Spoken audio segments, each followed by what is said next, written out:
C'est officiel, le président coréen vient d'annoncer la fin des temps après qu'un astéroïde, capable de transformer les gens en zombies, ait percuté le Japon.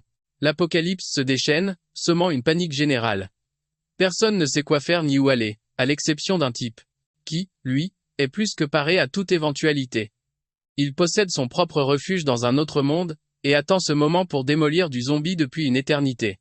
Ce gars, c'est notre personnage principal, Seongo.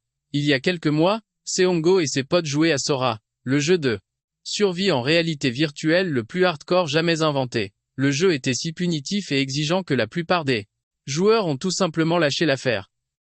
Les amis de Seongo l'ont d'ailleurs planté là, ne se reconnectant plus jamais. Il s'est donc retrouvé seul à jouer et à streamer ses parties, affrontant des créatures en tout genre jusqu'à devenir le meilleur. Un jour, lassé de sa vie, notre héros a retiré son casque et a supprimé toutes ses diffusions publiques. Seongo s'est alors concentré sur sa vie de chef cuisinier, sympathisant même avec une jolie cliente régulière. Un jour, sur un coup de tête, il décide d'invoquer sa fenêtre de statut dans le monde réel et reste bouche bée en découvrant un véritable écran bleu flottant juste sous et son nez. L'interface affiche ses statistiques, identiques à celles de son personnage en jeu, à une seule différence près. Il possède une nouvelle compétence nommée portail privé. Pour la tester, Seongo matérialise une porte de téléportation, à taille humaine. Son esprit a du mal à saisir toutes les implications de cette découverte. Car si le jeu devient réel, alors l'astéroïde qui a déclenché l'apocalypse arrive pour de vrai. Seongo se rue sur le web et cherche frénétiquement des informations, tombant sur un article qui confirme la chute imminente de l'astéroïde. Il refuse de croire que les événements du jeu sont en train de se produire dans la réalité.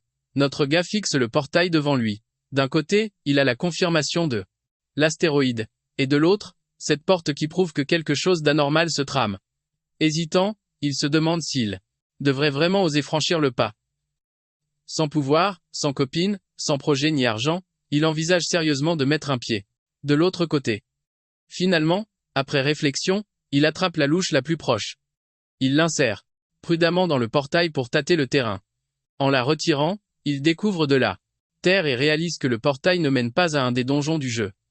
C'est une bonne nouvelle, mais il commence aussi à se demander si ce portail ne le téléporte pas simplement ailleurs sur Terre. Ayant préparé son sac pour le voyage, il prend son courage à deux mains et le franchit. Scène suivante. Notre pote traverse le portail et découvre la splendeur de l'autre côté.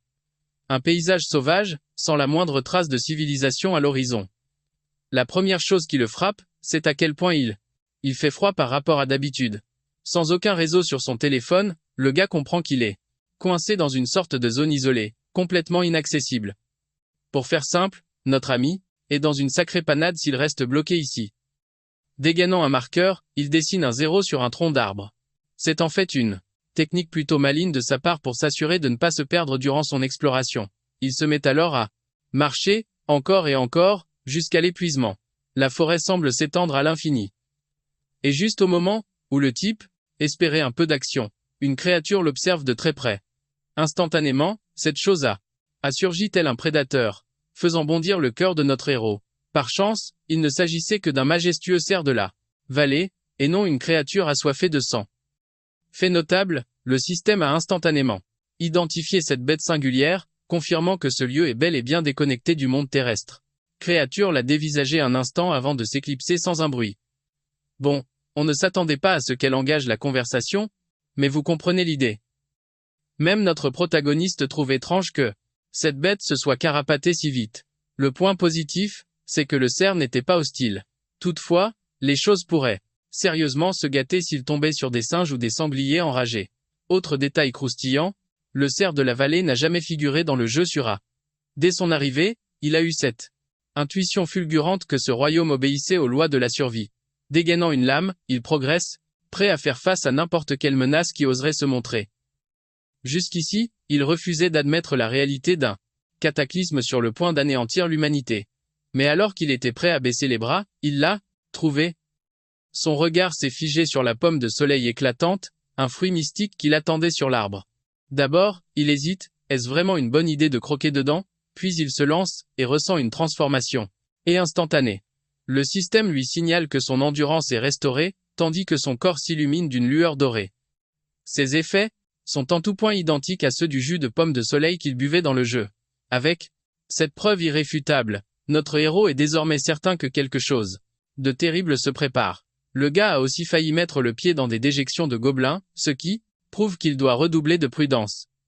Seongo lâche un soupir anxieux, tentant de se remonter le moral. Mais, malgré ses efforts, il a maintenant la certitude que la fin des temps est imminente.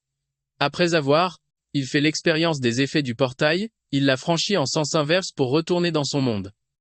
Là, Seongo a commencé à échafauder un plan. Il devait se tenir prêt pour l'apocalypse qui approchait. La toute première chose qu'il a faite a été de passer en revue tous ses enregistrements du jeu et de les sauvegarder sur un disque dur. Heureusement, il avait l'habitude de streamer ses parties. Il pouvait donc facilement récupérer ces données, même s'il n'aurait jamais imaginé s'en servir de cette manière. C'est alors que la nouvelle de la chute de l'astéroïde est tombée. La destruction du Japon commencerait dans 32 jours, marquant le début officiel de l'apocalypse. D'ici là, il a décidé de s'armer, car le jeu, malheureusement, était truffé des pires mécaniques imaginables. La plus vicieuse et problématique de toutes s'appelait la maladie de la mort du fer. Ce petit phénomène provoquait la corrosion et la désintégration de tout objet métallique sur Terre. Les bâtiments s'effondraient en poussière, ce qui a grandement facilité les assauts des hordes de zombies. Quelques heures seulement après son apparition. Avec la disparition du métal dans la société moderne, l'humanité a été renvoyée à l'âge de pierre. Dans le jeu, la maladie de la mort du fer finissait par s'estomper. Mais le véritable problème, c'est qu'elle était censée durer une année entière. Malgré tout, cette future maladie de la mort du fer ne l'inquiétait guère, car notre héros avait une carte en main pour atteindre son portail privé, un atout qu'il devait à son trait fraîchement obtenu. Évidemment, Seongo avait la quasi-certitude que la maladie serait incapable de franchir le portail. Une fois son analyse terminée, il a débloqué toutes ses économies pour s'offrir du matériel haut de gamme. Le gars s'apprêtait à plonger dans un véritable lobby d'apocalypse zombie, version Call of Duty, mais en conditions réelles. Il a donc rassemblé tout l'équipement et les vivres nécessaires à sa survie. En consultant les forums, durant la nuit, Seongo fut déçu de constater que si peu de gens utilisaient leurs nouvelles capacités pour se lancer dans une vie de crime et de débauche. Le lendemain matin, il a complété son stock de provisions pour sa future mission. Sur le chemin du retour, le boug a même acheté un arc de chasse, histoire d'assurer ses arrières.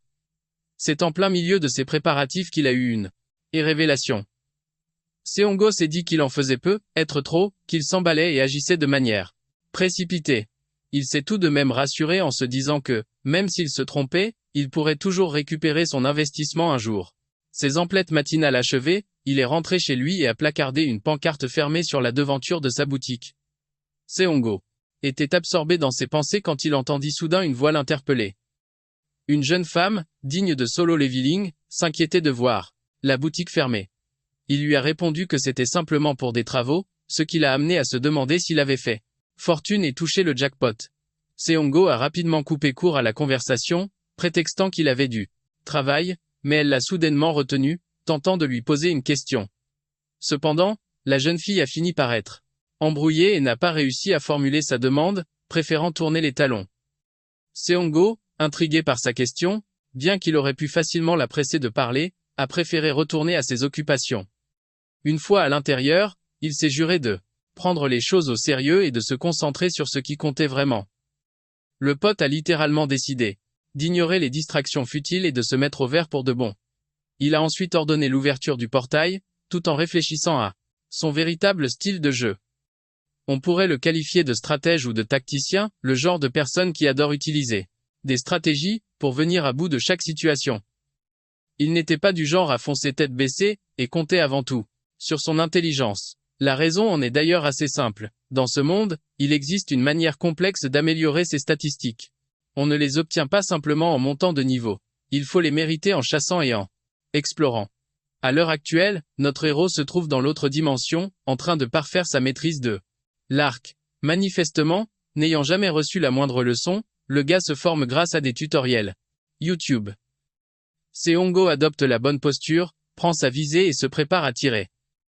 De plus, son expérience de joueur se ressent dans ses gestes, jusqu'au moment où il décoche enfin sa flèche. Le trait file droit vers sa cible et l'atteint en plein mille. Le pote est littéralement bluffé par son propre talent, au point de se prendre pour l'élu. Cependant, la douleur fulgurante dans sa main le ramène vite à la réalité. Son véritable point faible, c'est sa force physique. C'est la raison pour laquelle il compte se focaliser sur l'entraînement, d'améliorer sa condition physique. Les préparatifs de base étant bouclés, il était temps de passer à la vitesse supérieure. L'étape d'après. Sur le champ, 2 priorités s'imposaient. La première, établir une méthode de chasse efficace contre ces créatures. La seconde, se construire un refuge, une base arrière où il pourrait entreposer son matériel en toute sécurité, sans avoir à s'en préoccuper. Le hic, c'est que pour l'instant, il était à poil, pas d'armes, et que dalle en fourniture, tout était en cours de livraison. En attendant, il se contentait de chasser les pommes d'or, priant pour que sa veine ne le lâche pas. Après avoir repéré quelques bons coins, il s'était auto-formé à la survie en prévision du chaos imminent. Cette préparation minutieuse est d'ailleurs la seule raison pour laquelle il avait tenu si longtemps à Sura. En balayant les environs du regard, il tomba sur des crottes de gobelins. Il cherchait justement ça, avec une idée bien précise en tête.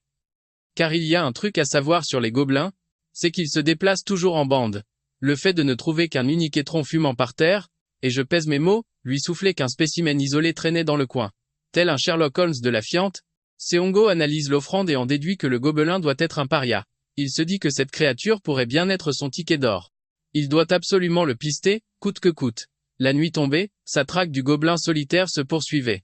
Il perçut des hurlements de loup non loin, signe qu'il approchait de la vallée. C'est alors qu'il l'aperçut, le fameux gobelin qu'il cherchait. Seongo se planqua aussitôt derrière un arbre, d'où il put constater que la créature ressemblait trait pour trait à celle du jeu. En principe, les gobelins sont considérés comme les monstres les plus faibles. Leurs seules armes sont des lances primitives et des fléchettes empoisonnées.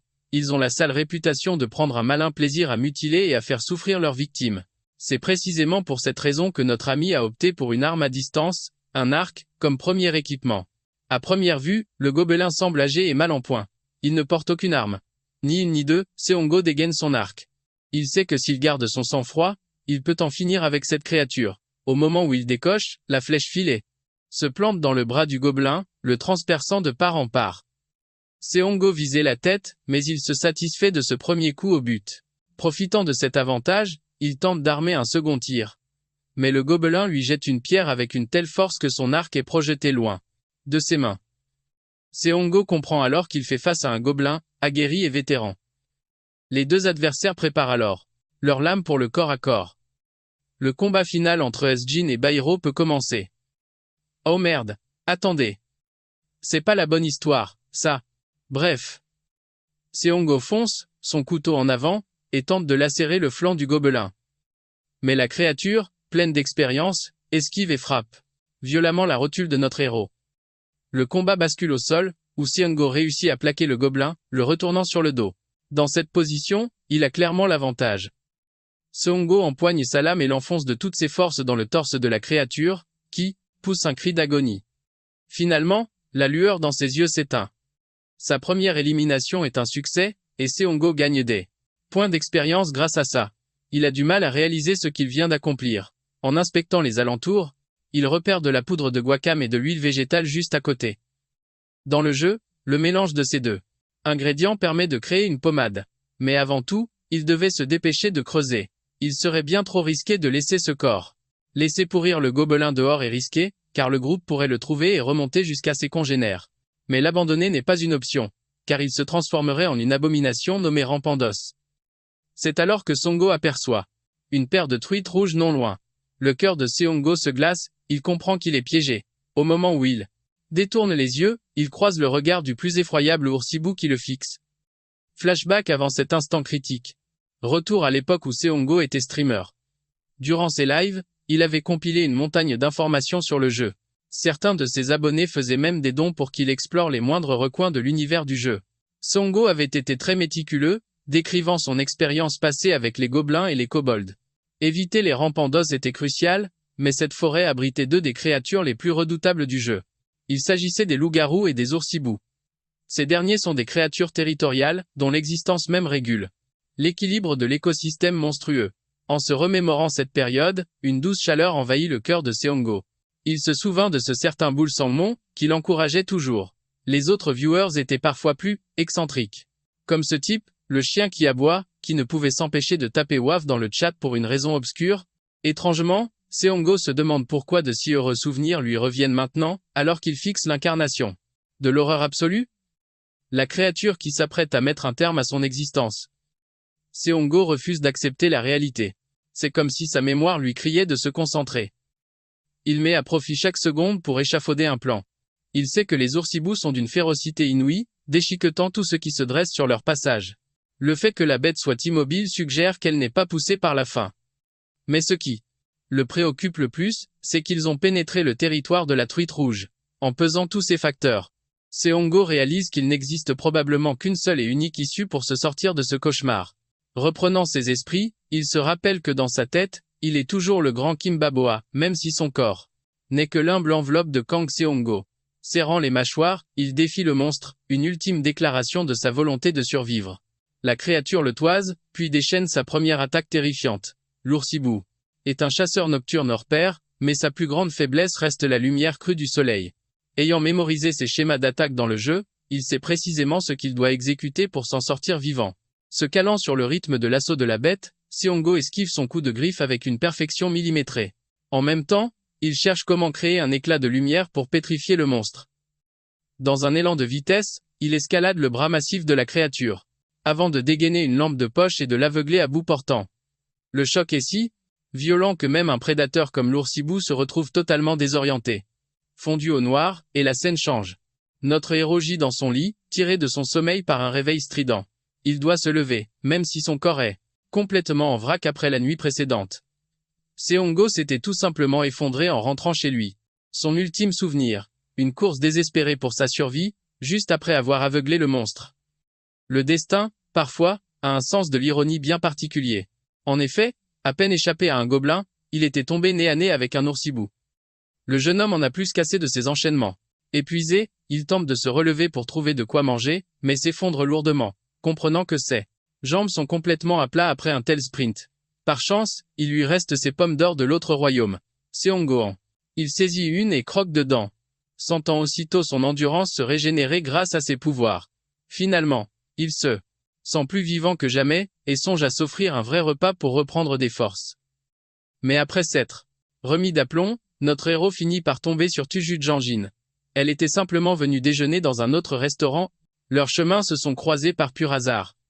Seongo n'aspirait pas à de la compagnie, mais elle s'installe, prétextant qu'elle aime partager un repas. Sans attendre, Miku lui demande s'il a réussi à ouvrir sa fenêtre de statue. Son ton insistant fait comprendre à Seongo que c'est le sujet qu'elle avait voulu aborder la dernière fois avant de se raviser. Pour le convaincre, Mi-kyung lui montre les actualités, affirmant que tout est bien réel. Certains joueurs éveillés utilisent déjà leur pouvoir pour dérober de l'argent.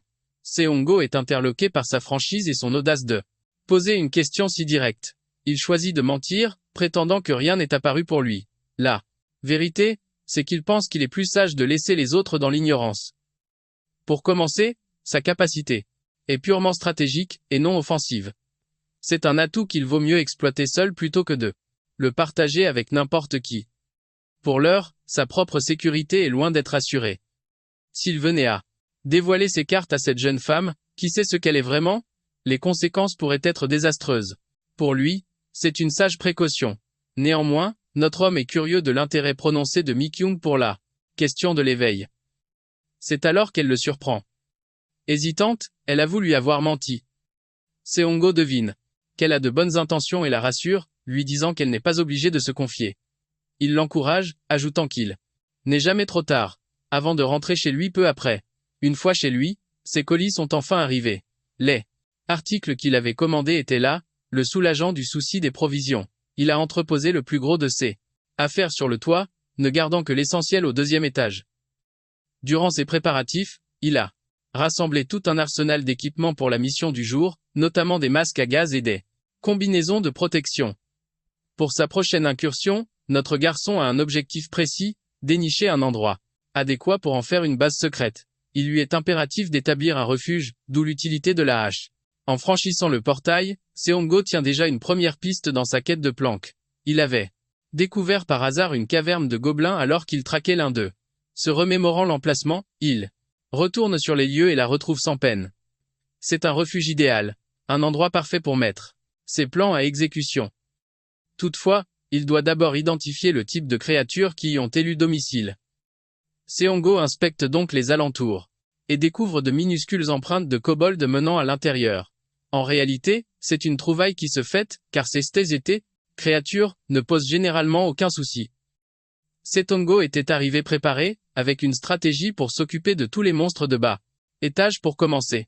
Il n'y avait donc aucune raison de s'inquiéter. La particularité des kobolds, c'est qu'il s'agit de créatures nocturnes. À cette heure, ils sont plongés dans un profond sommeil. Le plan de notre héros est donc de les enfumer dans leur propre tanière. Pour commencer, il rassemble une bonne quantité de bois sec en taillant quelques branches. Puis, il dispose soigneusement son butin juste à l'entrée de la grotte. La manœuvre suivante consiste à arroser le tout généreusement d'essence. Setongo était convaincu qu'il allait boucler cette mission sans le moindre accroc, puisqu'il ne lui restait plus qu'à mettre le feu aux poudres. Mais c'est alors qu'il perçut, à sa grande surprise, du bruit provenant de l'intérieur. Tirés de leur sommeil, ils ont surgi et ont immédiatement posé les yeux sur ce qu'ils considéraient comme leur prochain repas. Setongo leur adressa un salut ironique avant de dégainer sa hache et de foncer dans le tas. D'un seul geste fluide, il faucha les deux créatures à la gorge, les envoyant à battre sur le champ. S'ils sont tombés si facilement, c'est uniquement à cause de leur état de somnolence. Grâce à ces neutralisations successives, le système lui octroya une montée de niveau ainsi que 4 points de statut. Sans plus attendre, il lança le briquet sur le bois imbibé. Quelques instants plus tard, la fumée commença à s'engouffrer dans la caverne. Dans ce monde, les monstres de bas étage possédaient une faiblesse évidente. Ils étaient particulièrement vulnérables à l'inconnu, et cette situation en était la parfaite illustration. Notre héros attendait dehors, le visage couvert d'un masque à gaz. Bien qu'il aurait pu tenter de les réduire en cendres, cette méthode était bien plus efficace pour un grand ménage.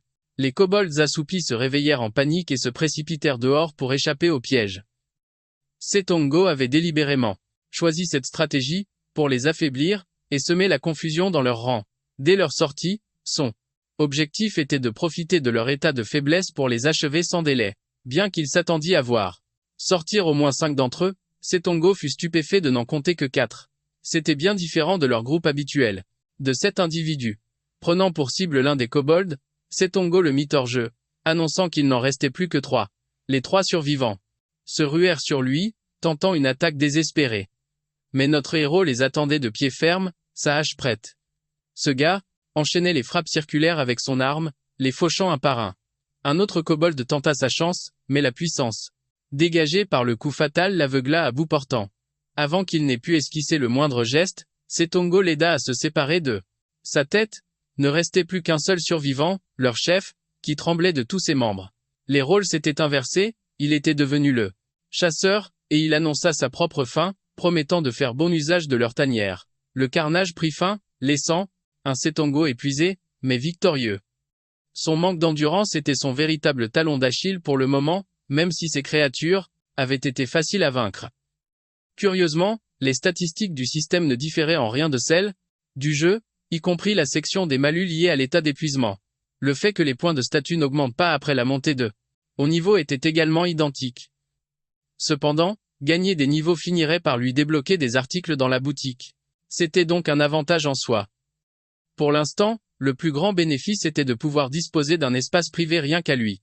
Si notre gars rêvait d'un intérieur impeccable, il a vite déchanté face au chaos laissé par les kobolds. Une fois son repère sécurisé, la grande corvée de nettoyage a pu commencer. Et notre pote a dû se coltiner tellement de cochonneries de gobelins qu'il en a vite eu sa claque. Faut dire que briquer tout ça, c'est une sacrée purge, surtout juste après un combat à mort. Setongo a maudit ces sales bestioles de vivre comme des porcs dans leur propre détritus. Mais au moins, il avait maintenant une base solide. Setongo n'avait qu'à retourner dans son monde. Chaque fois qu'il devait vider les poubelles. Un avantage non négligeable, mais ça lui a quand même pris un temps fou pour tout remettre au propre. Le plus étonnant, c'est de découvrir à quel point il est simple de faire passer des objets d'une dimension à l'autre. Il a donc branché un tuyau d'arrosage de son côté pour l'utiliser de l'autre, bluffé par l'efficacité du système. Après des heures de labeur, l'endroit était enfin nickel. Prochaine étape, faire disparaître les taches de sang et couler une dalle de béton pour faciliter le stockage. Il songeait déjà aux complexités du mortier et à l'utilisation de panneaux isolants. Mais le vrai atout de ce trou paumé, c'est qu'il regorgeait de pierres lumineuses et de pierres d'ignition. Dans le jeu, c'est du matos de débutant, mais ici il y en avait à foison, donc c'était une aubaine. Setongo tenait enfin une bonne raison d'exploiter le filon une fois les travaux terminés. Le jour suivant, notre gars est complètement au bout du rouleau. Il trime tellement chaque jour que son corps n'est plus que douleur. En inspectant son bras, il remarque les quelques estafilades qu'il s'est faites. Ces objets ramenés de l'autre royaume sont posés sur le coin de la table. Setongo se dit que c'est l'occasion parfaite pour se préparer un ongo. La recette est un jeu d'enfant. On mélange de la poudre de guacam et des herbes en part égale. Puis on touille un peu et voilà un ongue de bas niveau pour les petites blessures. Grâce à son expérience en cuisine, notre chef en herbe s'en sort avec une facilité déconcertante.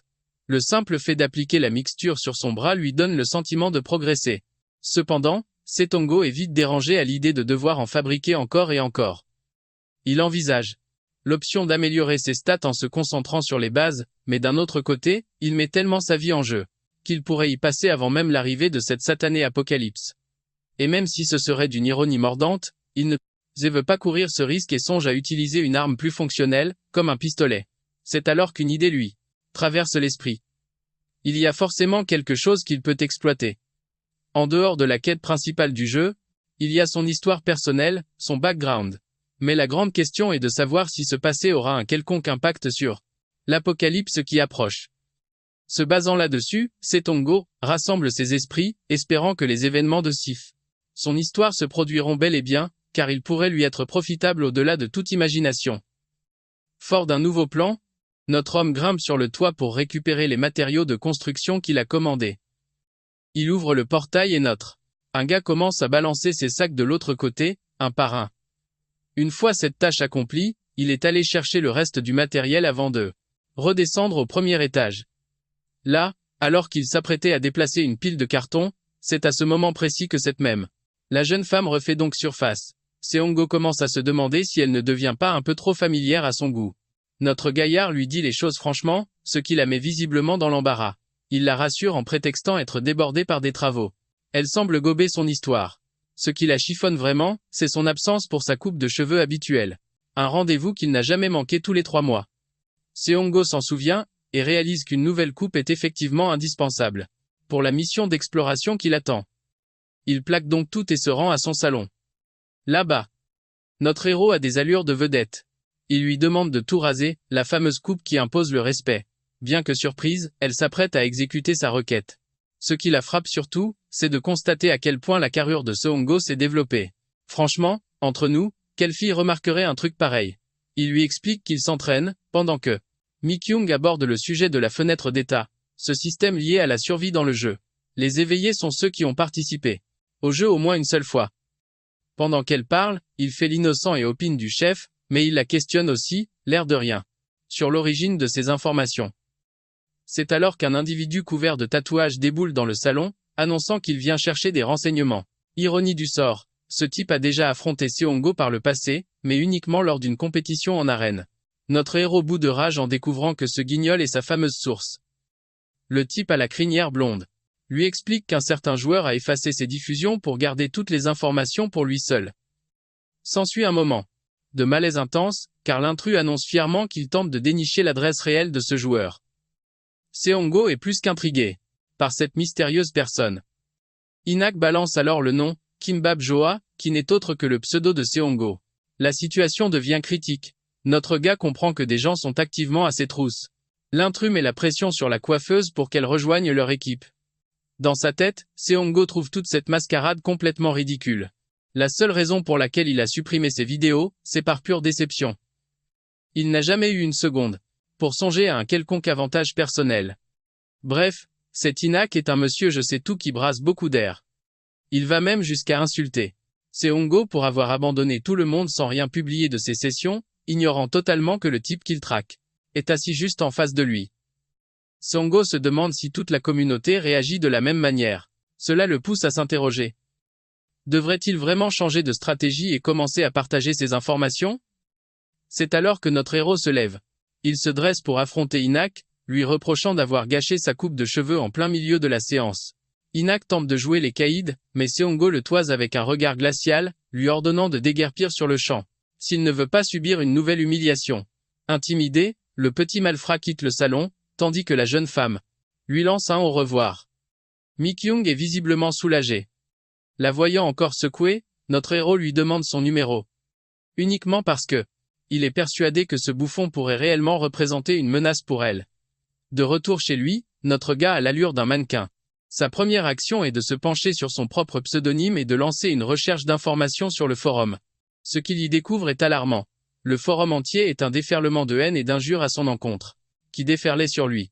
Il subit une haine incessante jusqu'à ce qu'il finisse par dénicher le pseudonyme d'Inoc. Ce clown avait osé utiliser un simple surnom, alors que son profil était entièrement public et vérifié sur le site. Sa page entière se retrouva inondée de commentaires virulents à l'encontre de notre protagoniste, un détracteur dans l'âme, le corps et l'esprit. Seongo éteignit son ordinateur, conscient que c'était la seule réaction sensée. Il n'était pas atteint moralement, simplement déçu. Mais, soudain, son esprit fut envahi par une étrange quiétude alors qu'il invoquait le portail. Il consacra les 2 jours suivants à perfectionner son refuge, se dédiant au minage et à la construction. La pioche fut sa meilleure alliée, puis il prépara le mortier avec de l'eau, le lissant méticuleusement jour après jour. Une fois son œuvre achevée, il sortit, attendant que le ciment prenne, le regard fixé sur la lune solitaire. C'est alors que Seongo réalisa qu'il se devait de répondre à une telle injustice, à un tel degré de cruauté. Il n'a rien d'un héros et ne poursuit aucune quête grandiose. Son unique but est la survie pure et simple. C'est la seule chose qui compte, tant qu'il l'emporte. Sa résolution prise, il pivota sur lui-même et se figea de terreur. Un rôdeur d'os s'avançait vers lui dans un cliquetis sinistre. Seongo était déjà à bout de nerfs. Il venait de trouver une cible parfaite pour déverser sa rage. Une violente explosion s'ensuivit, engloutissant tout dans un déluge de flammes. Lorsque notre protagoniste reprit connaissance, il était couvert d'égratignures. Il ne se souvenait pas exactement de ce qui s'était passé, seule l'image du rôdeur d'os persistait. Ce qui le tourmentait le plus, c'était de savoir comment il avait pu survivre à une explosion à bout portant. Mais une réponse existait. Juste après avoir repéré la créature, Seongo avait su que cette saleté allait se faire exploser. Il avait donc reculé par pur réflexe. Mais, l'onde de choc l'avait tout de même rattrapé. Le souffle avait été juste assez puissant pour l'assommer sans le tuer. Cependant, ce mouvement salvateur avait eu un coup. Le flanc droit de Seongo était maintenant criblé d'éclats osseux. Rassemblant ses dernières forces, il fit appel à la fenêtre de statut. Ses statistiques système avaient drastiquement chuté, en raison de son état critique, mais l'élimination de la créature lui avait tout de même rapporté quelques points. Une migraine fulgurante commença à s'emparer de lui, menaçant de submerger sa conscience. Dépensant sa dernière once d'énergie, il ordonna l'ouverture du portail. De retour, sa toute première action fut de s'occuper de ses blessures. Il dut retirer un à un les fragments d'os de la créature. Le processus fut atrocement douloureux, chaque extraction lui arrachant un cri de douleur. Heureusement, la pommade fit des merveilles, stoppant l'hémorragie. Après avoir vérifié son état une dernière fois et s'être bandé, Seongo finit par perdre connaissance. C'était sa limite pour cette fois. Le lendemain matin, l'aube se leva. Notre survivant était de retour parmi les conscients. Il sentait qu'il pouvait y passer d'un jour à l'autre. Sa préoccupation immédiate fut de vérifier si ses blessures étaient guéries. Il afficha donc sa fenêtre de statut. Le système indiquait que tout était rentré dans l'ordre. Quel soulagement! Il se releva et se demanda comment cette foutue carcasse ambulante avait bien pu le dénicher. Pour commencer, la forêt était sérieusement immense. Il n'était donc pas si improbable que des créatures surgissent de leur repère sans crier gare. Cette pensée l'alarma profondément. De se focaliser sur l'amélioration de sa statistique de perception, ce qui décuplerait ses facultés de détection. Dans le jeu, les seules méthodes pour améliorer ses stats consistent à utiliser des points de détection, compétences, que l'on obtient bien sûr, en chassant ou en explorant. Une autre alternative, pour augmenter ses caractéristiques est de s'équiper d'objets ou d'armes qui renforcent le porteur. Le seul hic, c'est que le jeu est d'une difficulté démentielle, absolument hors du commun. Même pour acquérir des objets base, il faut se mesurer à des monstres redoutables d'un niveau bien supérieur au sien. En d'autres termes, cela revient à combattre des créatures infernales pour une simple arme. Une fois les monstres vaincus, des compétences peuvent aussi être obtenues. Celles-ci sont généralement laissées par les monstres de haut niveau sous certaines conditions spécifiques, mais le problème est que toutes les compétences ne sont pas compatibles avec tous les joueurs.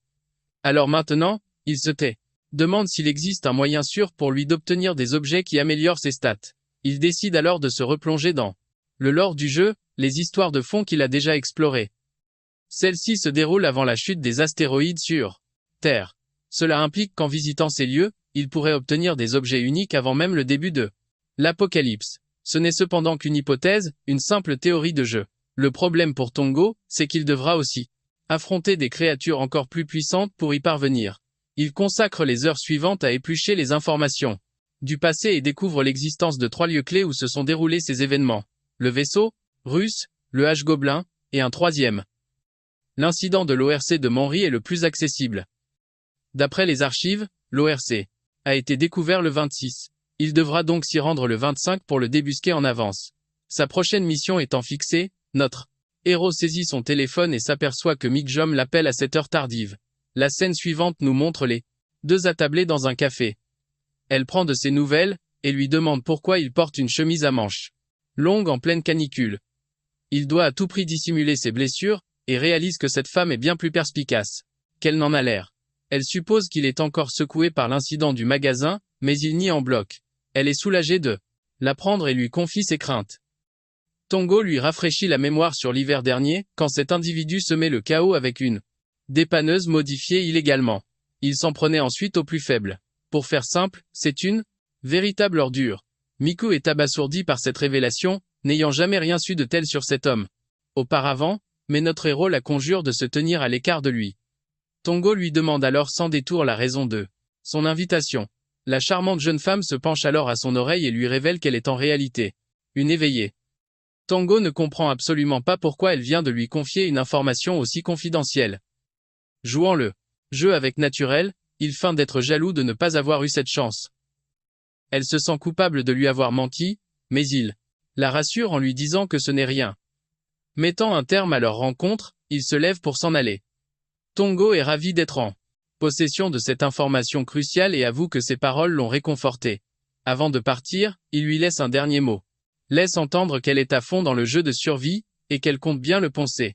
De retour à la baraque, Seongo se dit qu'il a une chance de malade de tomber sur des gens aussi cool qu'elle. Il jette un œil aux boutiques et finit par craquer pour des drones de ouf, et même une bagnole de location pour se déplacer. Ensuite, il file direct au pieu pour recharger les batteries pour le jour suivant. Le grand jour est là. Dès que le soleil pointe le bout de son nez, il se met à bricoler son matos pour la chasse aux orques. Dans son repère, il s'attaque au broyage, au raffinage de silex. Fallait y aller avec des pincettes, sinon un mauvais coup et tout partait en fumée. Après ça, il s'est attaqué à la pierre lumineuse. L'extraire te crame la rétine avec sa lueur, mais pas de souci. Alors, il continue le boulot. Une fois les 2 réduits en miettes, il en fait de la poudre. Ça y est, sa préparation pour la mission est terminée. Ensuite, il ajoute du sucre, de l'essence et des solvants organiques. La touche finale, c'est un durcisseur pour que le silex devienne solide comme du roc. Grâce aux coordonnées modulables de son portail dimensionnel, il a pu se monter un atelier peinard, sans le moindre souci. Avant de décoller, il charge tout son barda dans sa voiture de loc, super content de son investissement. Avec tout le matos en sécurité, Seongo met le cap sur Monjiri pour dézinguer des orques. Il débarque sur le parking du camping de Jongsenri, juste avant minuit, et il profite du temps qui lui reste pour s'entraîner, visualiser le combat et vérifier son équipement. Quand les 12 coups de minuit retentissent, il lance sa traque à grande échelle. 2 heures plus tard, le déluge s'intensifie et la brume épaisse causée par la flotte l'empêche d'y voir à 2 pas. Il se demande bien d'où ces orques peuvent sortir, parce qu'il a déjà ratissé tout le camping. Il se dit que le phénomène annonciateur ne doit pas exister dans la vraie vie, mais soudain, un rugissement surpuissant vient pulvériser ses pensées. D'un coup, il se retourne vers l'origine du bruit. Une silhouette massive et menaçante se dessine dans l'ombre et fonce sur lui. Notre gars piche que c'est un ORC, et pas n'importe lequel. C'est pas un orc de base. C'est une sous-espèce d'ORC rouge, ce qui veut dire qu'un drop de compétences est assuré. Can. Seongo tente de garder son sang-froid tout en allumant un pétard. Si son plan se déroule sans accroc, il peut clairement se le. La technique qu'il a mise au point pour gérer les orques est un jeu d'enfant. Première étape, se servir de l'agressivité de chier l'orque pour le faire foncer tête baissée. Quand l'orque, hypnotisé par le pétard, se jette dessus avec sa hache, c'est le signal pour passer à l'action. Il faut viser l'orque, ouvrir le portail en une fraction de seconde et balancer instantanément une grenade flash. À cause de la lumière aveuglante, l'orque mettra environ 20 secondes à recouvrer la vue. Ça déclenche une véritable course contre la montre. Ensuite, il faut défoncer les muscles de l'orque qui se sont ramollis à cause de l'altération de statut pour paralyser ses mouvements. L'orque pousse un cri de rage et abat sa hache sur notre héros pour le réduire en bouillie. Mais, vif comme l'éclair, notre gars esquive. Juste au moment où la hache allait le frapper, évitant le coup de justesse. Puis il dégaine son couteau et le plante dans le pied de l'orque. Au moment où la lame s'enfonce dans sa chair, il beugle de douleur et s'effondre à genoux. Quand le niveau des... Le regard de l'orque croise celui de notre héros, qui lui enfonce sans hésiter le cocktail incendiaire qu'il a préparé dans la gorge. À l'instant même où la canette pénètre dans la gueule de l'orque, elle explose. Notre jeune héros commence alors à célébrer sa victoire. Soudain, le poing de l'orque s'écrase sur notre héros, l'envoyant valser en arrière. Il se relève, comprenant qu'il n'aurait jamais dû baisser sa garde si vite. Il observe l'orque avancer vers lui, le torse en flammes, mais la créature ne semble pas prête à succomber. Notre héros est persuadé que sa dernière heure a sonné, qu'il va finir déchiqueté par l'orque. C'est à cet instant précis que son système l'informe qu'il a atteint le niveau 3 et qu'il vient de gagner 10 points supplémentaires, débloquant la compétence volonté de survie. Il se redresse, se disant qu'il ne pourra jamais gérer une telle situation, et se demande où se trouve le butin, quand soudain une lueur émane de son poignet. Il baisse les yeux vers son poignet, et découvre que le butin est une montre de perception. Il pousse un soupir de soulagement, car ça aurait été une sacrée galère de chercher l'objet sous cette pluie battante. Il s'approche de la dépouille de l'orque, dont la tête est encore fumante, et se demande ce qu'il va en faire. Il se souvient que l'incident de l'orque de Girissan était sous embargo médiatique. Il se demande alors s'il est judicieux de divulguer l'information, craignant que la situation ne fasse qu'empirer. Repensant à ce que Miku lui a dit, que les éveillés sont ceux qui ont joué à ce jeu au moins une fois, cela ne peut signifier qu'une seule chose. Il doit y avoir des milliers de personnes qui se sont éveillées. Et même si seule une petite minorité d'entre eux sont des individus comme Hook, ils suffiront à faire s'effondrer le système et les lois pour leur profit personnel et à semer le chaos.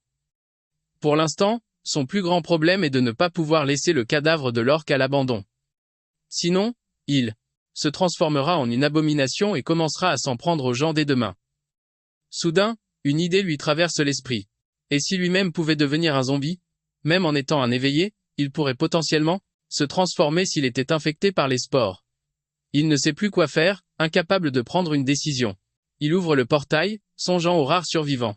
Il est convaincu que le monde mérite une fin digne de ce nom.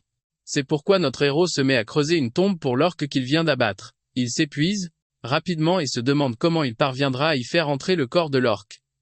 C'est là que sa nouvelle compétence, volonté de survie, s'active. Déclenchée par son état d'épuisement, elle lui permet d'accomplir cette tâche sur le champ. Le héros se met alors à finir le travail à une vitesse fulgurante, n'ayant d'autre choix que d'aller le plus vite possible. Puis, il jette le cadavre de l'orque dans la fosse, reconnaissant pour cette compétence providentielle. Une fois cela fait, il ouvre le portail et se retrouve projeté dans une voiture en mouvement. Il lui faut un moment pour que les séquelles se dissipent et qu'il puisse reprendre ses esprits. Le lendemain matin, il se réveille en se demandant si la météo qu'il observe est bien réelle. D'après le plan, il aurait déjà dû mettre en place une ligne de défense. Il consulte son téléphone, se demandant si les restes de l'orque rouge ont bien disparu. Il décide de ne rien entreprendre aujourd'hui. Ce n'est tout simplement pas le bon moment pour lui. Il choisit plutôt de jeter un œil aux articles qui lui ont été livrés tôt ce matin. À l'intérieur de la boîte se trouvent toutes l'arsenal dont il a besoin, bien qu'il ne puisse s'en servir que comme d'une simple massue tribale. Cependant, il constate qu'il manque plusieurs articles à l'appel. Il découvre une note expliquant que certains des objets commandés, jugés illégaux, n'ont pas pu franchir la douane. Au moment où il inspecte le matos qu'il a reçu, il entend un autre fourgon de livraison, et leur cri de tout laisser sur le pas de sa porte. On toque à l'entrée, ce qui pousse notre Aga à se demander pourquoi le livreur n'a pas suivi ses instructions. Il tente de le répéter avant d'ouvrir le portail. Ce n'était pas le livreur, mais bien Mi-kyung. Elle se tient là, expliquant que ça faisait un bail et qu'elle voulait discuter d'un truc avec lui. Elle tient un sac de nourriture, et lui demande s'il veut partager un rabakiki avec elle. Plus que 24 jours avant que l'apocalypse ne frappe. Notre protagoniste n'arrive pas à croire que Mi-kyung soit enfin venu chez lui. Visiblement nerveux, il ne peut s'empêcher de rougir. Après qu'elle a servi le repas, elle lui conseille de manger avant que ça ne refroidisse, ce qu'il fait sans discuter. Ils ont vite terminé, et il lui demande de quoi elle souhaitait lui parler. Elle va droit au but, rappelant qu'il avait mentionné son intérêt pour Sura, et qu'elle avait donc des informations cruciales à partager à ce sujet. Clairement, ce n'est pas du tout la conversation que notre garçon imaginait. Il espérait peu être un rendez-vous galant. Mais il se résout à ce que parler de l'apocalypse avec elle soit la meilleure option pour l'instant, car il a besoin de compagnie fiable en ces temps troublés. Elle se met rapidement à débarrasser la table pendant que notre héros prépare la suite. Il a sorti son ordinateur portable. Il lui a même avoué qu'il s'était éveillé, car apprendre la vérité d'une autre manière aurait été désastreux. Il commence par décrire en détail le fléau de métal mortel et le fait que se déplacer en groupe de plus de 6 personnes transforme ce groupe en une cible de choix pour les infecter. Comprendre cette mécanique est vital pour survivre, ce qui en fait la compétence la plus essentielle de toutes.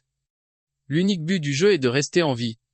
Alors qu'il s'apprête à en dire plus, elle l'interrompt. Elle mentionne que ce Kowenokadi Kimba Plové est la cible de nombreuses critiques. Alors, pourquoi ne divulgue-t-il aucune information? Notre garçon n'a pas de réponse claire à sa question, et lui suggère de deviner. Elle suppose que chacun a ses raisons et que les circonstances les justifient. Ensuite, notre héros lui avoue avoir rejeté son offre de le rejoindre, et elle se demande bien pourquoi il a fait ça. Il sort son téléphone pour lui en montrer la raison. C'est un enregistrement où l'on entend parler de s'occuper d'une fille, sous prétexte qu'elle joue les princesses. Entendre de tels propos le fait bouillir de l'intérieur. Il se tourne vers Mi-kyung, l'avertissant que l'apocalypse révélera la véritable nature des gens.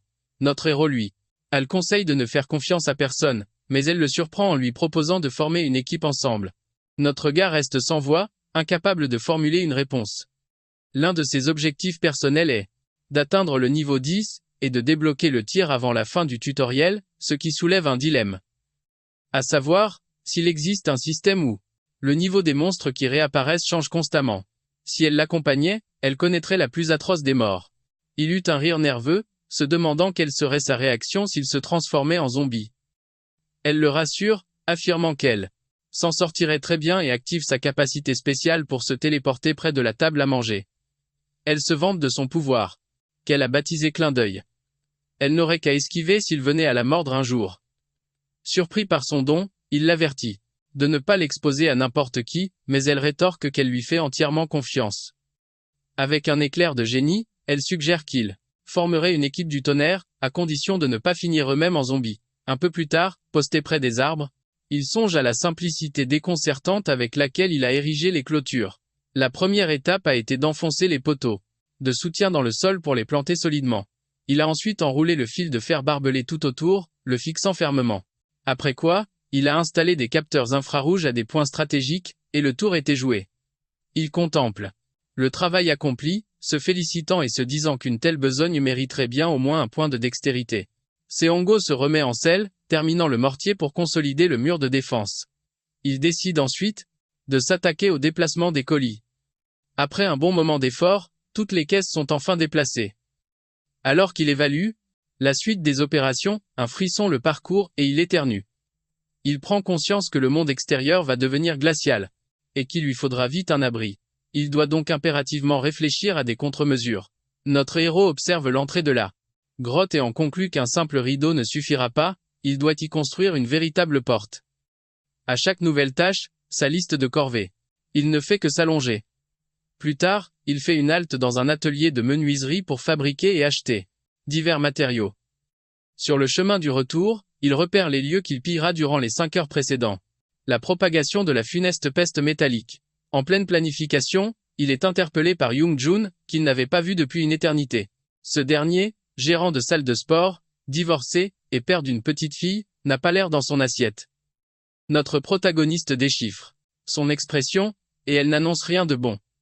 Jung, feignant l'indifférence, ne peut s'empêcher de détailler la nouvelle carrure de son interlocuteur. Notre héros lui demande alors ce qui cloche, ce à quoi l'autre répond, ça se voit tant que ça. Il est au bout du rouleau, persuadé que le monde touche à sa fin. Le protagoniste est abasourdi d'apprendre que lui aussi est au courant. Jun lui demande alors s'il y croit vraiment. Lui-même était sceptique, jusqu'à ce que son ami se mette à l'éviter, à cause du super pouvoir qu'il venait d'obtenir. Le protagoniste ment effrontément, prétendant ne pas être un éveillé.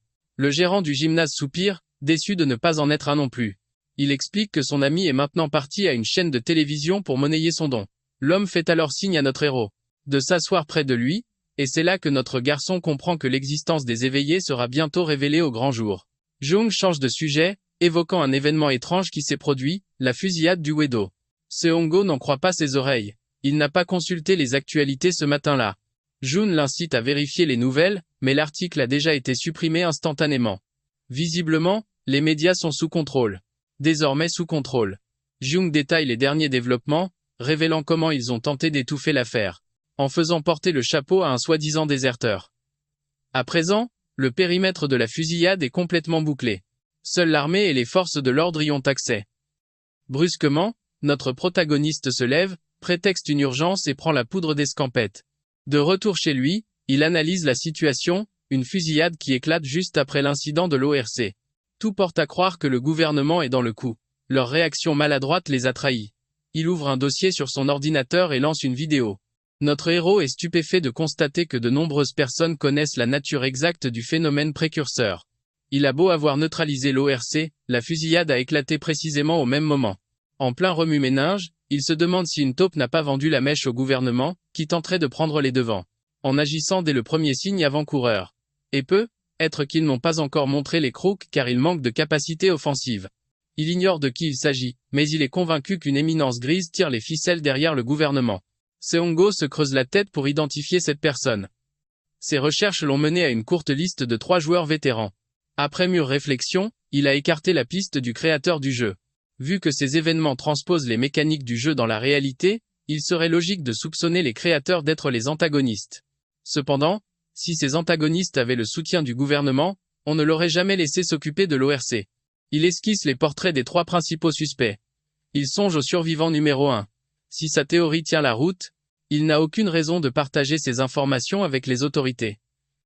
Notre héros bascule sur sa chaise, se demandant si le survivant numéro 1 est bien celui qu'il pense. Ses anciens compagnons de jeu lui manquent, et il décide de leur accorder le bénéfice du doute pour le moment. De toute façon, à ce stade, partager des informations n'empêcherait en rien la catastrophe imminente qui se prépare. Il choisit donc de ne pas intervenir pour l'instant. 2 jours plus tard, sa porte blindée est installée et son garde-manger est enfin prêt. Le premier abri est désormais opérationnel. Il prévoit d'installer 2 unités de stockage logistique avant de s'attaquer au mur. Mais l'espace disponible est bien plus restreint que ce qu'il avait anticipé. L'étanchéité du sous-sol est terminée, et il avance sur le reste, étape par étape. Il prend du recul, persuadé qu'il trouvera une solution une fois la consolidation achevée. D'ici là, une tâche cruciale l'attend, cartographier les environs avec son drone. Pendant l'opération, casque de réalité virtuelle sur la tête et drone fendant les airs, il repère son abri en contrebas, et commence à scanner les alentours. Grâce à son appareil, il découvre des étendues de neige au nord-ouest et un océan au sud. L'océan semble dépourvu de créatures hostiles mais riche en proies. Il décide donc d'y installer des nasses pour pêcher. Il a ensuite inspecté la vallée pour analyser en détail l'écosystème qui entoure son refuge. Soudain, il avise l'endroit où il avait enterré Libour, mais la carcasse s'est volatilisée. Il se demande si la grosse boule de poil l'a dévoré. Il ne tire aucune conclusion hâtive, car une multitude d'empreintes jonchent le sol. Le fait que la plupart soient des traces d'orques rend la chose encore plus louche. La présence d'orques éveille sa méfiance. Il mesure la distance entre la vallée et son abri, qui est d'environ 1,5 km. Ce qui confirme que son refuge est bien plus exposé qu'il ne l'imaginait. Conscient que les gobelins sont dans les parages, il décide de rapatrier son drone au plus vite, car il ne peut absolument pas se permettre de le perdre.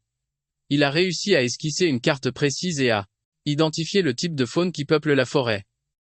La prochaine étape est claire. Il doit inspecter personnellement chacune de ces zones.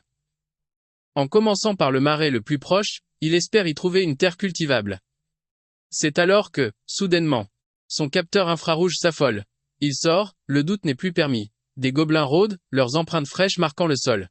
Notre héros s'y attendait, ce qui transforme cette menace en une opportunité en or. Il se demande si c'est l'effet de sa statistique de perception, récemment améliorée. Le moindre bruit lui parvient avec une clarté déconcertante.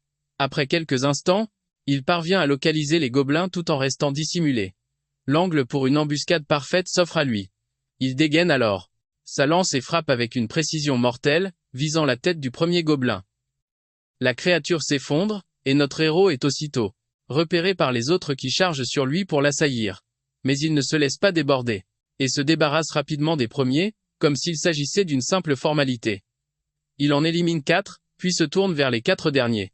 Notre garçon se retrouve encerclé, mais il sort un atout de sa poche, un objet qui met instantanément les gobelins à genoux.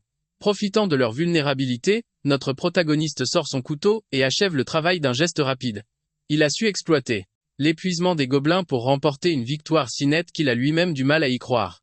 Désormais, il ne reste plus que 21 jours avant l'apocalypse. Alors qu'il s'échine à creuser le sol, notre héros sent la fatigue l'envahir. Quand soudain, son trait spécial s'active, et son corps retrouve toute son énergie. Il comprend alors que cette compétence est loin d'être inutile. Finalement, après un bon moment d'effort, il termine d'enterrer les dépouilles des gobelins. Il peut enfin s'intéresser au butin récupéré. Il commence par le fruit guaca, qui est une aide précieuse pour restaurer la vigueur. Il trouve aussi une grande quantité d'huile végétale, ce qui l'amène à penser qu'une culture doit se trouver non loin de là. En fouillant la poche du chef gobelin, il a la surprise de découvrir un crapaud bien vivant. L'amphibien est d'une couleur bleue éclatante, et notre héros se demande bien pourquoi transporter un crapaud vivant plutôt qu'un mort. Soudain, le crapaud se met à sécréter une substance et notre garçon comprend aussitôt, il s'agit du poison paralysant qu'utilisent les gobelins. Sur le champ, notre héros prend une décision. Il doit élever ce crapaud, quoi qu'il en coûte. Non seulement il le trouve adorable, mais en extrayant son venin, il pourra développer une résistance en se l'injectant à petite dose. De plus, avec ce poison paralysant, la chasse deviendra un jeu d'enfant. Notre héros baptise alors le crapaud Jodok, avec la ferme intention de bien le nourrir. Le système lui envoie aussitôt une notification, le crapaud est désormais sa propriété. Il se demande s'il s'agit d'une sorte de fonctionnalité secrète implantée dans la réalité. Il se perd un instant dans ses pensées, analysant la situation sous tous les angles. Suite à cela, notre héros reprend son exploration et active la porte dimensionnelle. Grâce à elle, il effectue plusieurs allers-retours et parvient à achever sa réorganisation. Une fois cela fait, il se lance sans tarder dans l'inspection des alentours et découvre une source d'eau qu'il avait manquée par accident avec son drone. En inspectant l'eau, il constate que c'est une source tout à fait normale et qu'il n'y a absolument aucun danger. Sa surprise est totale lorsqu'il découvre une cachette à 2 pas de son refuge, et juste derrière la source, il tombe sur un avocatier et des bourgeons d'huile végétale. Notre héros se réjouit de cette trouvaille et récolte une quantité généreuse de ces précieux bourgeons. Suite à cela, il prend soin de marquer les arbres sur son chemin afin de ne pas perdre la trace de cet emplacement et prend le chemin du retour vers son appartement. Une fois rentré, il s'occupe de nourrir son nouvel animal de compagnie, Jodok. Pour l'instant, il garde la créature dans l'appartement du 2e étage. Il ne pouvait pas se résoudre à laisser Jodok dans la cachette, car il était mourant. Mais au-delà de s'occuper de son protégé, d'autres tâches l'attendaient. La plus longue d'entre elles fut la préparation de la pommade, et il s'est retrouvé à en fabriquer bien trop par accident. Maintenant, il ne sait plus quoi en faire. Impossible d'en donner à Miku, car elle aussi est une personne éveillée. Il décide donc d'en proposer à Young. Arrivé chez son ami, il partage une boisson protéinée avant de lui offrir la pommade, ce qui laisse Young perplexe. Il lui demande ce que c'est. Notre héros prétexte en avoir acheté en trop grande quantité et que c'est excellent pour soigner les blessures. Young le taquine en lui demandant s'il s'est reconverti dans le marketing, quelle ironie. Malgré la plaisanterie, Young est sincèrement reconnaissant pour la pommade et pour les informations sur ça qu'il lui a transmises. Notre héros, en retour, le remercie de l'avoir prévenu pour la fusillade. Il remarque alors que la salle de sport est étrangement silencieuse. Son ami lui explique que tout le monde est parti élaborer des stratégies après que le type de la diffusion a partagé les infos qu'il détenait. C'est pourquoi il a décidé d'établir une base ici même. Notre héros le met en garde, lui rappelant qu'un groupe trop nombreux attire le danger, mais Young refuse catégoriquement d'abandonner les siens. Sa loyauté envers eux est sans faille. La conversation se poursuit, et Young se demande ce que Sungo a l'intention de faire, mais ce dernier esquive la question. Soudain, un cri retentit, et Su reconnaît cette voix. Il se penche, regarde en bas de l'immeuble et aperçoit Mikyung à terre. Ils se précipitent tous les deux à son secours, se demandant ce qui a bien pu se passer. Elle leur explique qu'elle a été attaquée, mais sans avoir pu voir son agresseur. Young fonce immédiatement inspecter les abords du bâtiment et toute la zone, malgré les tentatives de notre héros pour le retenir et l'empêcher de sortir pour l'instant. Pendant ce temps, notre protagoniste reste auprès de Mikyung, qui lui explique que tout est devenu noir d'un coup. Elle n'a absolument rien compris à ce qui venait de se produire. En entendant ces mots, un frisson parcourt l'échine de notre héros, qui comprend aussitôt la situation. Il l'exhorte à utiliser sa capacité de clignement sans hésiter la prochaine fois que quelque chose de semblable se produira, car ils ont commencé à agir. Il l'assure également qu'il lui fera parvenir très vite un kit d'autodéfense et lui recommande la plus grande prudence désormais. Il ne reste plus que 20 jours avant que l'apocalypse et ne frappe. Cela lui rappelle un vieux mème célèbre. Si 5 personnes se réunissent, il y en a forcément une qui est complètement à côté de la plaque. Les trolls, on en trouve partout dans le monde, et particulièrement dans Sura. Dans ce jeu, il existe des mesures contre l'interférence, mais la réponse des développeurs au signalement est toujours la même. Ne nourrissez pas les trolls. Dans Sura, ces fameux trolls rejoignent une équipe en se faisant passer pour des joueurs lambda, avant d'attirer tout le groupe dans une zone infestée de ces monstres capables de décimer une équipe entière. Leur méthode était rodée. Appâter les novices avec une fausse bienveillance pour mieux les éliminer. Plus tard et s'emparer de leur équipement. Ces trolls usaient de toutes les ruses pour semer la zizanie entre les groupes, les poussant à s'entretuer. En à peine un an, leurs actions ont torpillé la réputation déjà fragile du jeu. Le nombre de joueurs actifs a même chuté à seulement 4, et ce n'est pas un hasard. Car l'équipe de Seongo avait fait le ménage parmi les trolls restants. Notre héros se demande un instant à quoi bon ressasser tout ça, avant de synthétiser les informations qu'il a collectées. Tout ce qu'il a découvert jusqu'ici. Les communautés d'éveillés se sont unies après l'incident de la fusillade, ne se limitant plus à échanger des informations mais élaborant désormais des stratégies communes. Il interrompt sa réflexion en plein élan, découvrant que certains vendent même ses propres vidéos. En poursuivant sa navigation, notre protagoniste fait une découverte bien plus troublante. Il apprend que son propre coéquipier, Dajuzam, était en réalité un troll. Sa stupeur est totale lorsqu'il tombe sur la miniature d'une vidéo de ce dernier, annonçant fièrement qu'il se fait carry par Kimbabo. Seongo se demande aussitôt si ce troll n'essaie pas d'appâter d'autres joueurs avec une vidéo savamment montée. Étonnamment, il ne peut s'empêcher d'admirer la ruse de Dajuzam, qui est d'ailleurs acclamé pour son esprit retors. Il s'étire, résolu à s'entraîner davantage pour pouvoir faire face à ce genre d'individu. Au cours des 13 jours qui suivent, chaque instant de libre est consacré à l'étude. Notre héros potasse sans relâche le maniement des armes et les consacrées techniques applicables en combat réel, s'inspirant d'une chaîne de survie en ligne, nommée Mub. D'un autre côté, pendant cette période, il a été témoin d'attaques de monstres visant y compris les planques les plus sûres. De plus, il a remarqué qu'un certain nombre de stratégies et d'armes ne prenaient pas en compte la terrible maladie filaire. Par conséquent, après s'être entraîné sans relâche pendant ces 13 jours, Seongo se sent enfin prêt à choisir son arme principale. Une arme qui doit être efficace même si la maladie filaire se déclenche, tout en étant redoutable en combat contre les humains et pour l'élimination des monstres. Il inspecte son inventaire et y trouve une massue de guerre amérindienne, une fronde en bois, des billes d'ocre et une hache en pierre artisanale. Malheureusement, aucune ne semble parfaitement correspondre à ces critères. Dans un premier temps, notre protagoniste décide de tester la fronde. Son utilité est indéniable dans de nombreuses situations, cependant, l'efficacité des billes d'ocre reste limitée en raison de leur faible puissance d'impact. Il se tourne alors vers la massue de guerre amérindienne. Il raisonne qu'à partir du moment où l'on accepte la maladie filaire comme une fatalité, il n'y a plus lieu de s'inquiéter outre mesure. Le moyen le plus direct de neutraliser un zombie est de pulvériser le siège de sa conscience à l'intérieur du crâne, à l'aide d'une arme contondante. Il se souvient d'ailleurs que la toute première arme qu'il avait prévu d'acheter en atteignant le niveau 10 était un objet de ce type, une massue en bois brut. C'est précisément pour cette raison qu'il était essentiel, pour lui de parfaire sa maîtrise de ce type d'arme. Mais aujourd'hui, Seongo s'interroge. Cette massue amérindienne est-elle aussi efficace contre des adversaires humains? La réponse lui semble ambiguë, car il imagine mal comment gérer un éveillé de type psychique avec ça. Il sait que dans ce monde de survie, éliminer un autre humain rapporte 50 points. Le système de meurtrier, qui déclenchait des duels à mort avec les joueurs à proximité si l'on était marqué comme tel, était censé empêcher les massacres gratuits. Bien qu'il sache, de nombreuses personnes n'hésiteront pas à éliminer d'autres utilisateurs pour amasser des points, même en dépit des risques, subissant des désagréments. Pendant ce temps, il pulvérise le mannequin d'entraînement avec sa masse de guerre tribale. Il prend la résolution de se tenir à l'écart de ce type d'individu, tant qu'il n'aura pas fini de parfaire son arsenal et ses compétences. Après une séance d'entraînement acharnée, notre héros s'éponge le front, déjà en train de planifier le démantèlement complet du magasin. Mais un hurlement tout proche le coupe net dans son élan.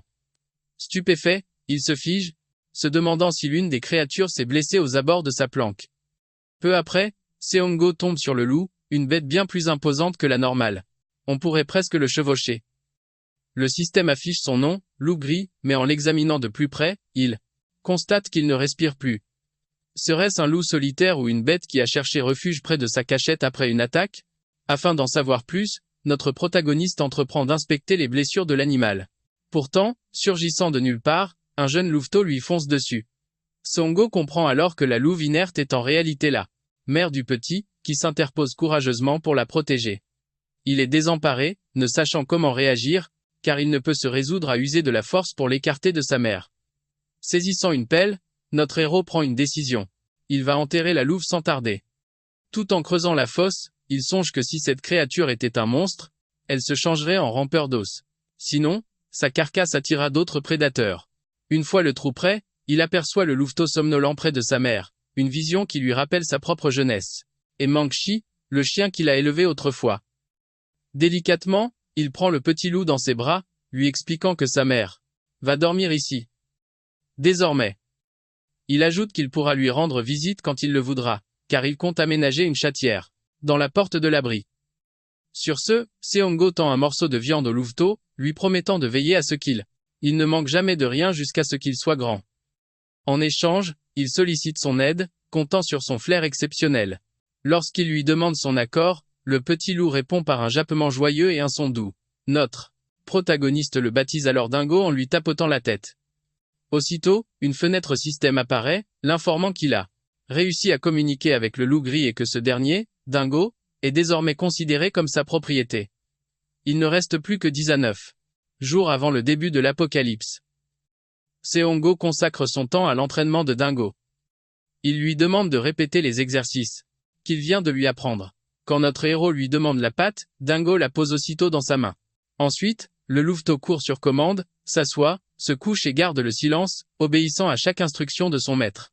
Enfin, il lance un gros os en l'air et Dingo il se sent satisfait, remarquant sa vitesse d'apprentissage fulgurante, un avantage probablement lié à son origine d'un autre monde. Il songe à son flair surdéveloppé, une compétence de pistage incroyable, et considère Dingo comme son véritable porte-bonheur, et sa plus grande bénédiction. Il témoigne son affection à son adorable compagnon d'un baiser et s'apprête à parler, mais il est interrompu par son téléphone qui se met à sonner. En le consultant, Seongo découvre un message de Young, lui suggérant de faire des recherches sur la lévitation sur Internet. Quelques instants plus tard, notre héros tombe sur un article traitant d'un individu surnommé le premier surhumain. Une publication prétend que des zombies et des monstres vont bientôt apparaître et semer le chaos. Cet article est rapidement devenu viral. Dans les commentaires, le scepticisme domine, beaucoup accusant la chaîne de diffusion de manigancer tout ça pour l'audimat. Il remarque que si de nombreuses personnes ignorent tout de ces menaces, les initiés, eux, sont clairement en état d'alerte dans la section des commentaires. Il trouve paradoxal de voir comment certains s'énervent quand peu d'informations sont révélées, tandis que d'autres s'emportent lorsque ce fait qu'ils savent est finalement partagé. Notre protagoniste se demande alors quelle sera la réaction du gouvernement. Il sait que des groupes organisent déjà des rassemblements sur ce choc et les super-pouvoirs, mais il se reprend, choisissant de ne pas se mêler de ces histoires. Bien qu'il pressente que le gouvernement n'agira qu'après le second présage, l'événement des gobelins H, Shango décide de ne plus perdre un instant. Il annonce à Dingo qu'à compter de ce jour, leur exploration commence. Au plus profond de lui, notre garçon sait qu'une préparation méticuleuse est leur seule chance de survie, et Dingo semble trépigner d'impatience. Plus tard, il pénètre dans le monde du portail, et Xango songe aux raisons qui l'ont poussé à choisir l'exploration interdimensionnelle avec Dingo. Il lui fait renifler une petite sacoche et lui ordonne de la retrouver. La première raison de ce genre d'expédition est de s'entraîner pour l'imminent événement des gobelins H, car il est crucial que Dingo mémorise parfaitement l'odeur de ces créatures. Pendant ce temps, Dingo aboie, ayant déniché la viande dans les fourrés, et notre héros est fier qu'il l'ait pisté à partir d'une simple trace olfactive. La deuxième raison est de vérifier si Dingo peut garder son sang-froid en situation de combat réel et obéir aux ordres. Il lui fait alors un signe, et le loup s'élance aussitôt. Avec une précision redoutable, Dingo débusque un lapin dans les hautes herbes, ce qui lui vaut les félicitations de son maître. La troisième. La raison de cette exploration est de s'assurer que la chasse est viable dans cet autre monde. Seongo s'approche de Dingo pour examiner sa prise, observant le lapin sans vie et remarquant ses griffes acérées et sa taille imposante. Ensuite, notre garçon et son jeune loup poursuivent leur exploration. Tout en marchant, ils se demandent comment la cognition de Dingo se traduirait en tant que statistique. Ils décident de mettre le cap sur la vallée pour en avoir le cœur net. C'est alors qu'une fenêtre système apparaît, l'informant que la santé de Dingo a augmenté d'1 point. Se rappelant que sa propre statistique de santé face à un buffle était de 170, notre héros est épaté par la vitesse de progression de Dingo. Soudain, Dingo se met à tousser et notre protagoniste se hâte de lui donner de l'eau. Il rappelle à son compagnon de ne jamais s'aventurer seul dans les bois. Pendant que Dingo boit, notre garçon repère un gros poivron vert non loin et se demande si c'est ce qu'il a mangé. Le système lui révèle qu'il s'agit d'un poivron taureau.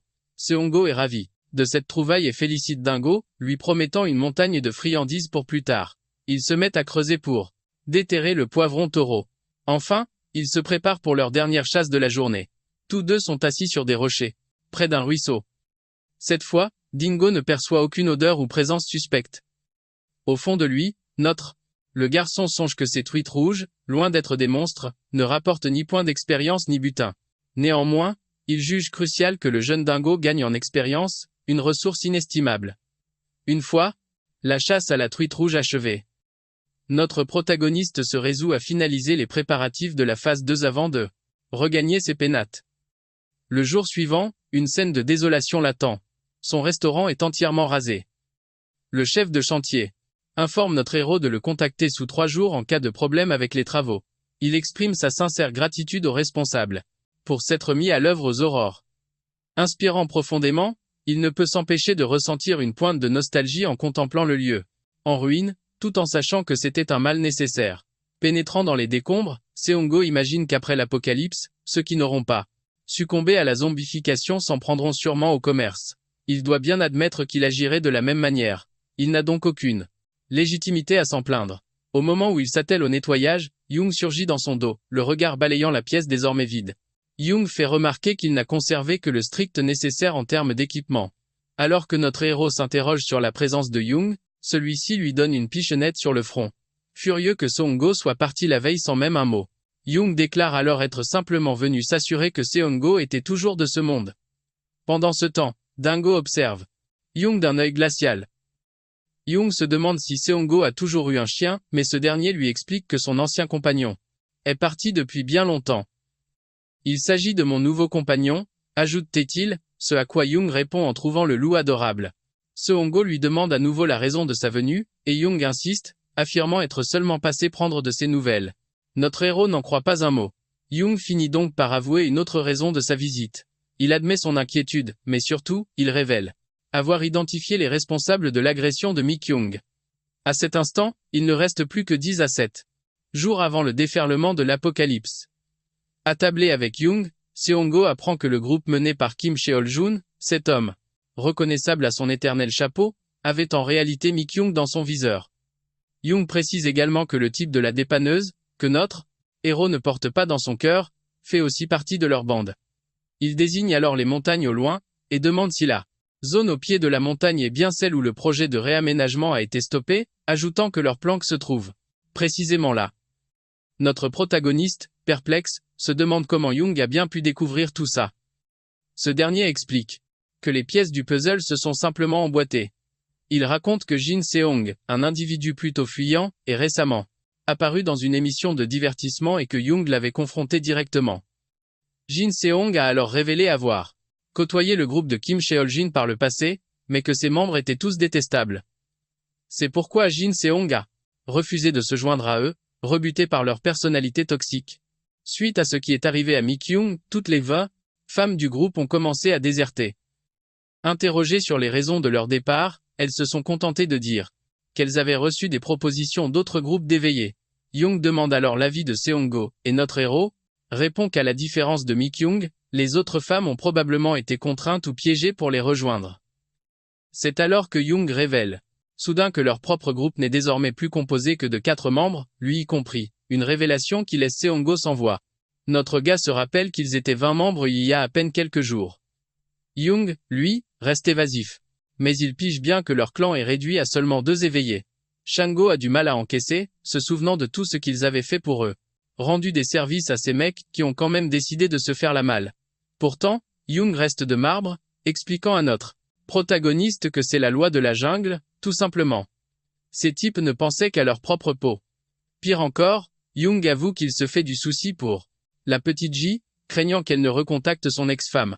Notre héros reste impassible, sachant très bien que leurs histoires sont complètement différentes et il veut vérifier si son intuition est la bonne. Il a besoin de poser à Young la question qui lui brûle les lèvres. Notre protagoniste se demande ce qui se passerait si l'apocalypse tournait vraiment au vinaigre et que des gens se mettaient à menacer Young, que ferait-il? Mais avant même qu'il finisse sa phrase, Young le coupe, cache. Il n'hésiterait pas une seconde à les buter. Young précise qu'il a pour principe de ne pas faire de mal aux autres, mais dans une situation de chaos sans foi ni loi, il n'y aurait pas d'autre option. Il est convaincu qu'à une telle époque, il n'y a pas de place pour les mauvaises graines. Puis, curieux, il lui demande pourquoi il pose une question pareille, soulignant que ça ne lui ressemble pas du tout. Notre gars esquive la question, et c'est à ce moment précis qu'un appel au secours retentit. Le cri strident s'échappe du portable de notre héros. Young se demande si c'est un gamin paumé, mais Seongo jette un œil à la carte et demande à Young de veiller sur Dingo le temps qu'il revienne. Ailleurs, Mi-kyung se retrouve encerclée par une bande de sales types, et c'est bien elle qui a envoyé le signal de détresse. Le tortionnaire du coin, Onok, se fout de la gueule de Mi-kyung en lui demandant d'arrêter son cinéma et de descendre de là. Pour toute réponse, Mi-kyung reste plantée au bord du toit, hurlant qu'elle a déjà dit non mais qu'ils n'ont pas arrêté de la traquer. Elle exige de savoir pourquoi ils lui font ça. Onok la presse de bien réfléchir. Mais Kim Seol et Majomin s'avancent, insistant pour régler ça à leur façon et lui rappelant que comme ils sont dans une zone désaffectée, personne ne viendra jamais secourir Mi-kyung. Kim Seol lui balance de ne pas gâcher sa salive et lui rappelle qu'ils ont tous des pouvoirs spéciaux. Et là, le compte à rebours commence. Pendant ce temps, notre héros, planqué dans l'ombre d'une ruelle, prépare son arsenal. À 2, il balance un projectile sur Kim Seol. Et à 3, Kim Seol se le prend en pleine poire. Toute la bande est sous le choc, cherchant à comprendre d'où vient l'attaque. Soudain, notre protagoniste débarque, le visage masqué par un casque, et fonce frapper le premier venu, hésitant à révéler qui il est vraiment. Armé de sa massue de guerre, Seongo fracasse le premier type avec une force brute, puis enchaîne direct sur un autre membre. Ce dernier dégage une aura sombre, ce qui fait tiquer notre héros qui devine un pouvoir de brouillage de vision, mais il réussit à le cogner malgré tout. Le souffle court, notre héros croise le regard de Mi-kyung qui lui hurle de faire gaffe. Il se pivote juste à temps pour voir Kim Seol foncer sur lui, battre en avant, et lui exploser son casque. Seongo est sonné par la violence destructrice du coup. Au même instant, Kim Seol le reconnaît, mais notre gars est déjà en train d'analyser la situation, reconnaissant que le pouvoir offensif de Kim Seol est d'une puissance affolante, même à son premier stade. Seol menace de paralyser notre héros, mais les membres de son groupe se dressent pour le défendre, prêts à tout donner, même s'ils ne sont pas des éveillés. L'un d'eux fonce sur notre héros, le corps crépitant d'électricité, tout en se moquant de lui. Seongo est désemparé face à son adversaire qui déploie toute sa puissance, et il hésite à utiliser sa porte dimensionnelle. Au moment précis où l'assaillant va frapper, Dingo surgit et lui mord le bras. C'est alors que Young sort d'une ruelle, demandant si c'est bien raisonnable de faire ça en plein jour. Il leur conseille de déguerpir s'ils ne veulent pas de problème, menaçant d'appeler le 1-7 ou le 112. Face à la menace, toute la bande préfère se retirer pour le moment. L'un d'eux marmonne qu'ils ont l'air faibles, mais qu'ils font toujours les malins. Juste après, Mi-kyung arrive et prend aussitôt la tête de notre héros entre ses mains pour vérifier s'il va bien. Elle remarque que son casque est fissuré et lui propose de le porter sur son dos. En les voyant si inquiets pour lui, Seongo repense à ses anciens compagnons du jeu.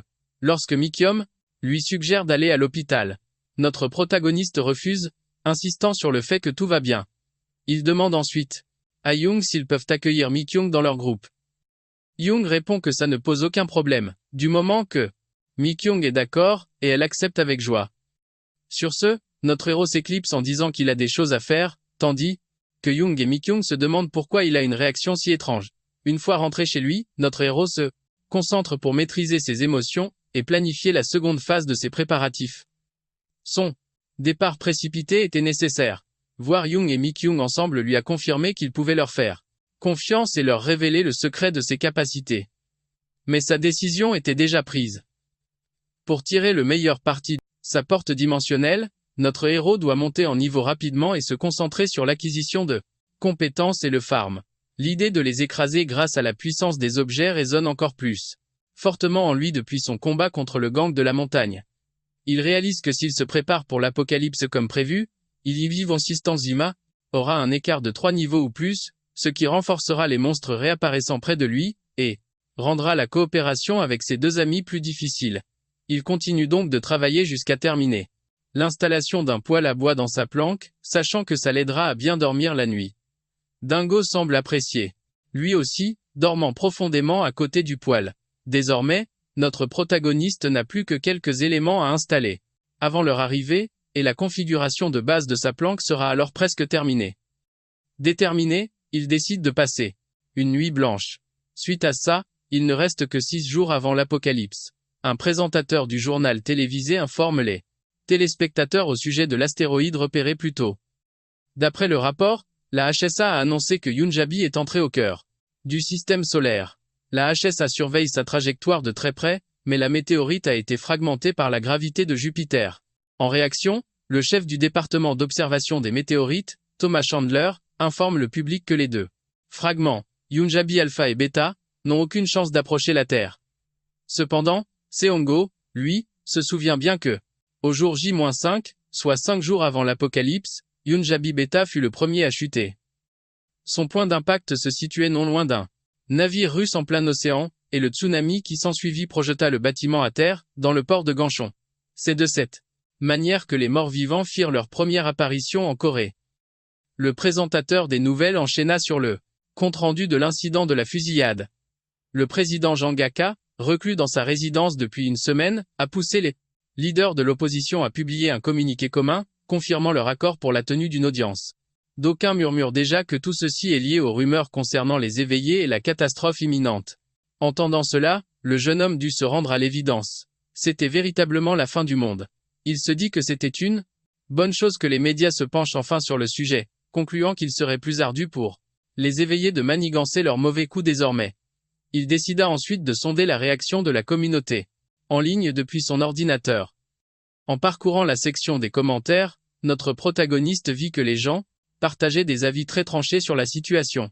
Par un heureux hasard, il tomba sur un commentaire de Mon Rêve et se demanda si cet utilisateur était actif depuis le tout début. Mon Rêve était un joueur réputé pour sa bienveillance envers les novices, et le groupe de Seongo avait d'ailleurs fait équipe avec lui à quelques reprises. L'ambition de Mon Rêve était de bâtir un bunker et si notre héros n'avait pas son portail, il aurait sans doute été tenté de se joindre à son projet. Il décida de n'établir aucun contact à moins que ses amis vétérans ne rejoignent Mon Rêve, mais il marqua tout de même le commentaire en favori pour une consultation future. Une fois son ordinateur éteint, notre protagoniste brûlait d'envie de commencer la construction de son second abri. Le lendemain, Seongo se tenait devant sa planque, réalisant qu'il était donc possible de survivre à 2 nuits blanches consécutives. Bien qu'exténué, la vue de l'extérieur enfin terminée lui redonna un coup de fouet. Il était temps de s'attaquer à l'exploitation de l'électricité fournie par les panneaux solaires. Pour faire simple, plusieurs étapes de câblage étaient nécessaires pour rendre le courant compatible avec ces appareils. Heureusement, lorsque notre jeune survivant brancha son téléphone, celui-ci se mit à charger. Il leva les bras au ciel, victorieux, proclamant qu'il venait de poser les fondations de sa survie dans ce nouveau monde. Pour la première fois depuis longtemps, il sentit une agréable montée de dopamine. La veille, il avait également mis la main sur des pierres lumineuses et des pierres à feu. Et en creusant plus profondément, il avait déniché un minerai plus dur et plus tranchant que l'obsidienne, baptisé émery. Même si son utilité restait à prouver, il se dit que c'était toujours mieux que rien. Alors qu'il s'apprêtait à installer des lumières pour l'aider à dormir, il devait d'abord organiser les provisions dans le cellier. Soudain, un bruit sourd venant de la direction de Dingo attira son attention. Se ruant à l'extérieur, il découvrit Dingo faisant face à des loups à crinière, un type de monstre qu'il connaissait grâce à Sora. Il se demanda ce que ces créatures, normalement cantonnées aux hautes altitudes, faisaient ici. En observant la fureur de Dingo, notre héros eut le terrible pressentiment que ces loups étaient ceux qui avaient pris la vie de la mère de son compagnon. Il tenta de calmer Dingo, mais au fond de lui, il savait qu'il ne pouvait pas affronter toute la meute pour l'instant. Le moindre mouvement de sa part pour aller S'il tente de trouver une meilleure arme, il offre son dos en pâture, une erreur qui pourrait lui coûter la vie. Par conséquent, notre héros choisit de focaliser toute son attention sur le chef de meute, le loup alpha. Car il sait que si le roi tombe, l'armée se disperse. Sans l'ombre d'un doute, il étudie la prudence extrême de la meute et constate qu'aucun loup n'ose bouger une patte avant que le mâle dominant ne donne le signal. C'est alors qu'il se demande s'ils sont capables de lancer une attaque coordonnée.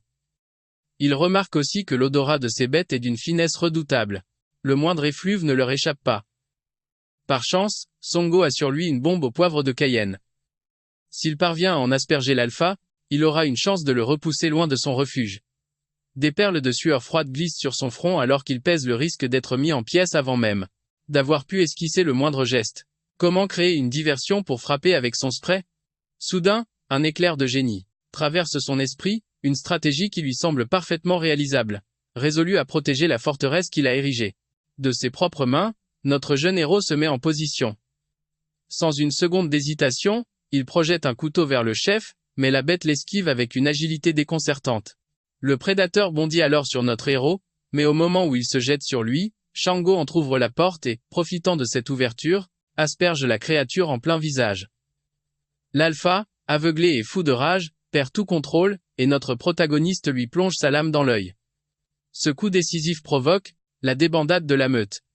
Notre héros s'effondre, le souffle court, ayant frôlé la mort de très près. Dingo s'approche pour le réconforter, et Songo. Il lui caresse la tête avec gratitude. Il fait alors la promesse à Dingo qu'un jour, il obtiendra vengeance pour sa mère. Sur cette parole, il ne reste plus que 15 jours avant que l'apocalypse ne s'abatte sur le monde.